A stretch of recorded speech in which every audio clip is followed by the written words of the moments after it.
భారతీయ సంస్కృతిలో ప్రతి పండుగలో ఒక ప్రత్యేకత ఉంటుంది.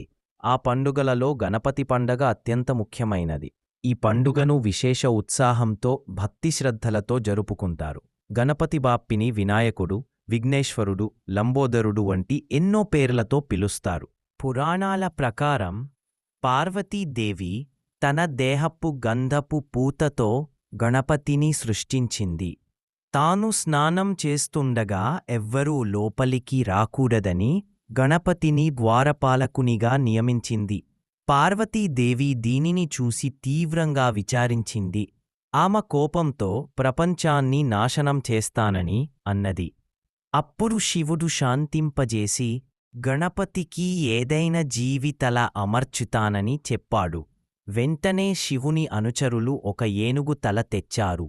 ఆ తలను గణపతికి అమర్చారు. అప్పటినుండి ఆయనను గణనాయకుడు, వినాయకుడుగా పూజించడం మొదలైంది. గణపతి పూజ వెనుక ప్రధాన ఉద్దేశ్యం ఏ పని మొదలుపెట్టినా అడ్డంకులు తొలగించి విజయవంతం కావడం. అందుకే ప్రతి శుభకార్యంలో ముందుగా గణపతి వ్రతం పూజ జరుగుతుంది. గణపతి పండగను ప్రత్యేకంగా మహారాష్ట్రలో ప్రారంభించారు.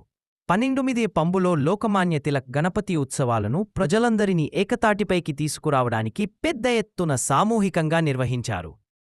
అప్పటి నుండి ఇది ప్రజా పండుగ మారింది. ఇప్పుడు గణపతి పండగను దేశమంతటా గొప్పగా జరుపుకుంటారు.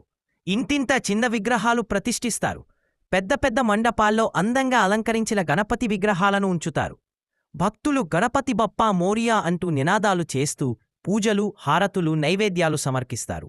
ప్రత్యేకంగా మోదకాలు గణపతి ప్రియమైన వంటకం కాబట్టి తప్పనిసరిగా చేస్తారు. పండుగ చివరి రోజున గణపతి విగ్రహాలను ఊరేగింపుగా తీసుకెళ్లి నదులు, సముద్రాలలో నిమజ్జనం చేస్తారు.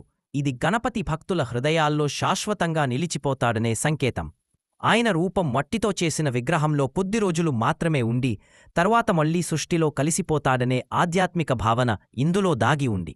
అలా గణపతి పండగ భక్తులకు భక్తి, ఏకత్వం, ఆనందం, పర్యావరణ స్నేహం వంటి విలువలను నేర్పిస్తుంది.